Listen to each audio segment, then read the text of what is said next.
Hello everyone and welcome back to Animation Pilgrimage, the show where Tennille and I take a look at every single theatrically released animated film in chronological order. I'm Whitney. I'm Tennille. And content warning for this episode, we're talking about an adult film with lots of adulty things, so if you're a child, you probably shouldn't watch this one. Also, specific content warning for unwanted sexual encounters, multiple times, and suicide. So if you don't want to hear about that kind of stuff, maybe skip this episode as well, because this movie can be problematic. And extremely uncomfortable. Yeah!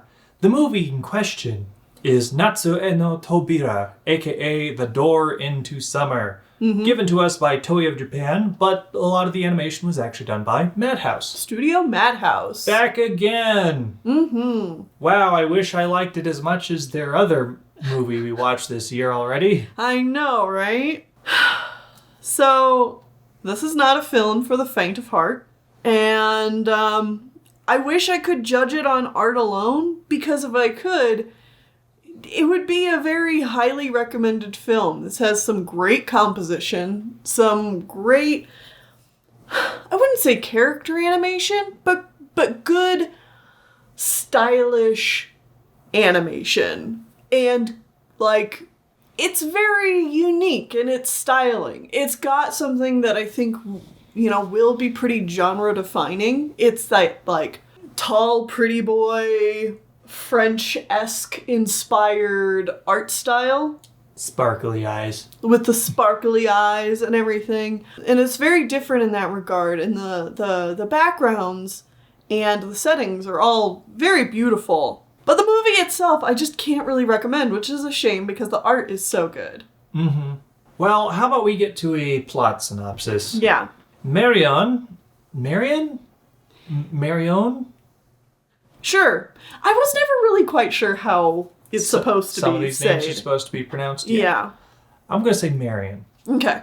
Marion is the leader of a small group of, elite boys at an elite French school in the 1800s. And it's summer, and all the other kids go home, except for the elite students who have to stick around and stay elite or something. They're part of the Rationalism Club. Rationalism, of course. Yeah. So, along with Marion, there is Jakes, whatever.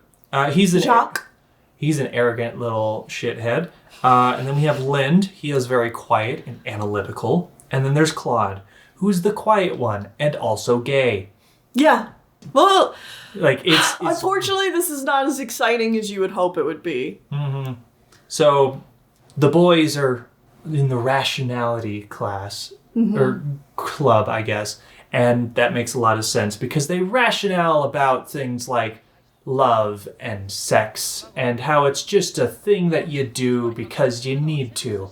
Because they're young boys and they're just starting to become in their formative years. It's a very boy thing to talk about. They're not quite horny yet because, these kids are 13 at best? Maybe. It's uncomfortable hearing them talk about sex. I mean, 13-year-old boys talk about sex. Marion, in particular, does not like talking about sex. He's very uncomfortable with it, obviously. You're missing the important first beat of this film, though, is that Marion gets a letter from his mom. About her latest boyfriend. Right, which is what kind of sets him up on this path of, why he is so invested in being rational and not caring about love and pure-hearted, right? And stuff like that. Yeah, he will not be lewd like his mother, who sleeps with multiple men. Oh no! Anyways, there's a very pretty girl at the local cafe that they go to a lot, and he likes the girl, but she's just a plot device, and she technically likes him back or something. Or at least people think they like each other. Yeah, I don't think he likes her. I don't think he's interested, from my reading of the film. Well, he does things like break up fights of other boys who are fighting over her. Yeah, but I see that less of a because he likes her and more of a because he's so rational, he needs to put these boys in their place and be an example of... Okay. Like, it's more of a boy showing, like, this is how you should be acting kind of thing. This is how you be a man. Right. Type of thing. And less of a, like, I'm trying to defend this poor girl. Yeah. Because I like her. Yeah. Kind of thing. Yeah. Mm-hmm. Anyways, one of the boys that he breaks up the fight with doesn't like the fact that he's breaking up the fight, and so he challenges him to a duel where they both stand facing away from a train, and whoever jumps off the tracks first is the loser. So it's a dick-waving contest. Boy. God, I hate dick-waving contests. Anyways, Marion shows that he's super cool by jumping off at the literal last second, to the point where the train driver wasn't even sure if he hit the kid or not. I was under the impression that he was hit. No, he jumped off. Okay. If he was hit by a train, he would die. There's no ifs, ands, or buts about that. Also, this train stops surprisingly quickly. Yeah. For being a train. Mm-hmm. So on the back of this train Yeah. is an adult woman named Sarah. And she's like, Sarah. Thank you for stopping the train. And then she kisses Marion, who is very not okay with it.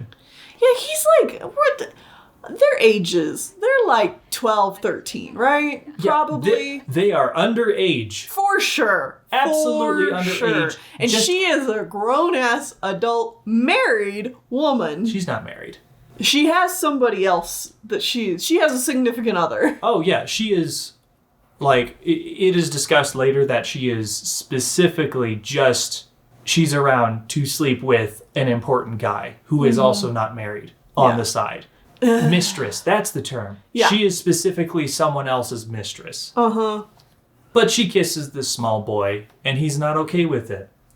Marion then continues to show that he does not like women by that plot device girl wrote him a letter where she says she loves him, or something like that. And he's like, don't dare write such lewd things to me, woman.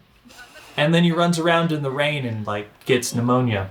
Oh. Or doesn't get pneumonia because Sarah finds him collapsed in the rain, brings him into her house, strips him of all of his clothes, and forces herself upon him as he cries. Yep, that happens in this movie.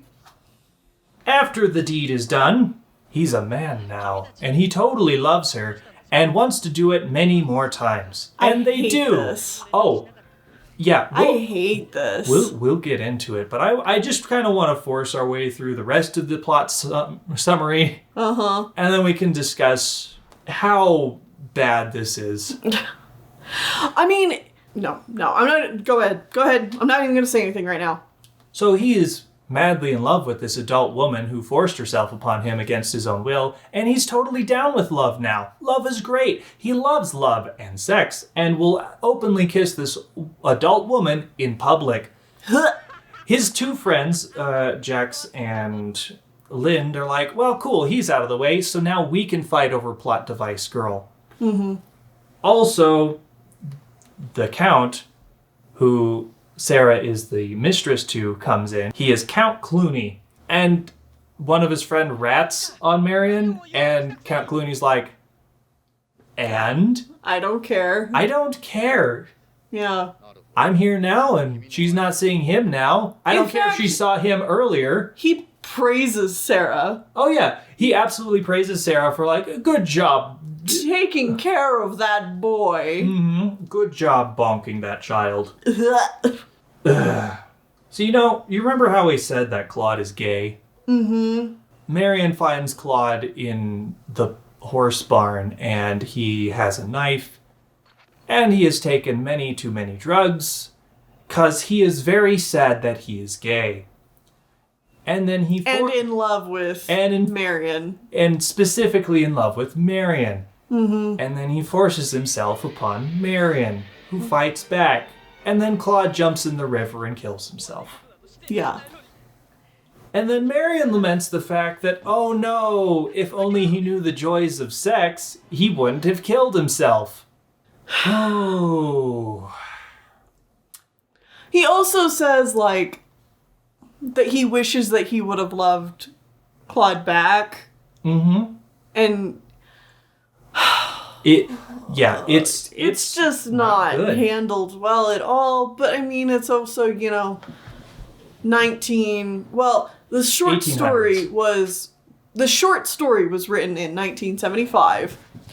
The anime adaptation was, of course, made in 1981. It's a story that takes place in the 1800s. So, But still, it is not handled with any form of nuance. No.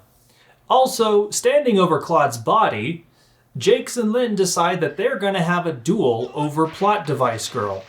Yeah, they decide that now is the time to do this. Uh-huh. Right after their friend just committed suicide. Mm-hmm. And so they have a duel, and Marion jumps in the middle to stop them and is shot. Doesn't die, though. Doesn't die. No, instead the movie ends with, like, pictures of each of them and, like, where they ended up. Mm-hmm. And all the boys ended up going their separate ways. All three of the living boys lived. They're fine. They're surprisingly fine. Mm-hmm. Like, one went to a different school. Marion went home to his family. Jakes continued to go to the same school. Mm-hmm. Didn't end up with Plot Device Girl. Mm-hmm. Everyone is sad. The end. They've lost their innocence. Wow. Mm-hmm. So, my biggest thing to talk about with this film, because I really don't want to get into the problematic stuff about this film, because I just don't think that this film has enough nuance to even really talk about it. So, the subject material is so uncomfortable, but it feels like it's just uncomfortable for uncomfortable's sake because it's so poorly developed that it just feels like melodrama that wants to show the suffering of these children and make you uncomfortable rather than really saying a whole lot about the loss of innocence. Mm-hmm. It's just like, here are these tweenagers, we're gonna torture them, and then we're gonna be like, oh, isn't it so sad their innocence was lost at the end? These poor prepubescent boys. Right, and then, like, that's just kind of it. I wanna say that I hope that the manga was at least a little bit better in establishing these boys' friendship and, like, establishing this kind of melodrama, because this film is only about an hour long, and it just does not have the time to make you really feel for these characters before the pain train just starts hitting them. Mm-hmm. And I'm not talking about just the literal train. Ha. Ha. Jokes. I wouldn't hold my breath too much. I have a feeling it's about the same. Probably. But, yeah. I mean, one positive thing I can say about this, I guess, is, again, the art. And this was an early example of shonenai, or boy love manga. So, like, Wow, this is like the worst possible version of that. I know. Only one of the characters is gay, and they're very sad about being gay and kill themselves. Yeah. After trying to force themselves upon another person. Yeah. That is like really bad representation. Well, yeah. Yeah. It could only be worse is if they were seen as a villain. Yeah, he's But luckily they're not a not. villain. He's still pretty sympathetic, all things considered. And, like, I don't want to get anyone's hopes up if you go into this being like, oh, well, there's a gay character. Like, obviously, we've already talked about how, like, problematic the content is. But also, like, that is not a focus of this film. I want to, really emphasize that is not the main focus at all. It is just kind of a thing that happens about It's 3/4 into the film. Yeah, it's like the B plot that you don't realize is coming until it happens. I mean, you kind of... You get there's some tiny hints of him breadcrumbs. pining for Marion. Right. But, like, that's it. A lot of the screen time is instead focused on the uncomfortable relationship between Marion and Sarah. And how they bounced boobily down the titted stairs. Yep.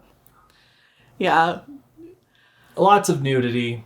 Lots of still frames of a prepubescent boy holding an adult woman. Yeah. And, yeah, not showing any of that because, yeah, obviously not. Uh-huh. It was uncomfortable watching it. I don't want to force, like, anyone else to see it unless they want to check this out themselves.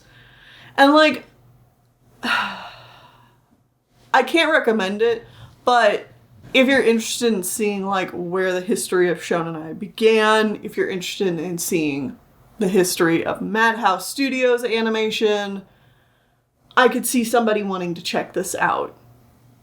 It's edgy. I didn't like it, but, you know, it is what it is. Mm-hmm. I just want representations of sexual encounters where all parties are into it. Please? Well, and not severely underaged. Yeah, that would help too. Just not underaged. That would be great.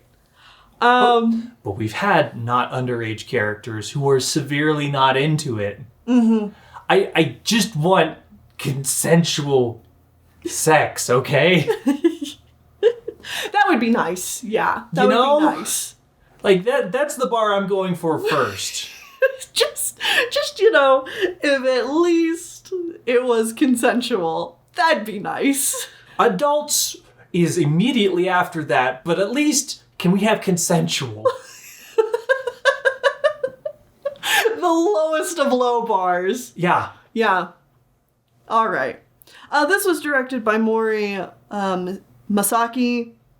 And the manga was written by the same author who did Terra or the Terra. Yeah. And yeah, that's really all I've got to say. I just don't know if I can recommend this one. Mm-hmm. No, I don't recommend it. For the casual viewer, I wouldn't recommend it. Okay, moving on. Mm-hmm. Join us back here next time as we are still in Japan and we are going to be watching Chie the Brat. I don't know what this one is. I assume it's another comedy based around an annoying child. Oh boy. But I don't know for sure. Oh boy. See you then.